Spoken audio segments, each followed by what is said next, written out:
বড্ড ভয়ঙ্কর দিন। বিশ্বনবী বলবেন জমিনটা এখনকার মতো থাকবে না, পুরো জমিনটা সমান হয়ে যাবে ফ্ল্যাট। এখন তো গোল, তখন ফ্ল্যাট। সবাই এক জমিনের উপরে দাঁড়াবে, সূর্যটা মাথার কাছে চলে আসবে, সূর্যের গরমে মানুষের মাথার মগজ গলে গলে কানের ছিদ্র নাকের ছিদ্র দিয়ে বেয়ে বেয়ে পড়বে। সবাই হয়রান, পেরেশান, ক্লান্ত শ্রান্ত।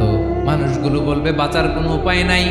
50,000 বছর মানুষ এরকম দৌড়াবে, চিৎকার করবে, কাঁদবে, বাঁচার কোনো উপায় নাই। সবাই বলবে আহ।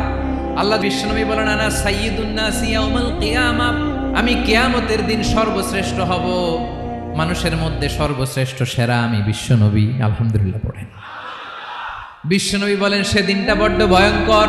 সেদিন কেউ কারো কোনো উপকারে আসবে না, বন্ধু বন্ধুর কাজে আসবে না, স্ত্রী স্বামীর উপকারে আসবে না, স্বামী স্ত্রীর উপকারে আসবে না, ভাই বোনকে চিনবে না, বোন ভাইকে চিনবে না, বাবা তার সন্তানকে চিনবে না। মেয়েকে দেখে মা দৌড়ে দৌড়ে পালাবে।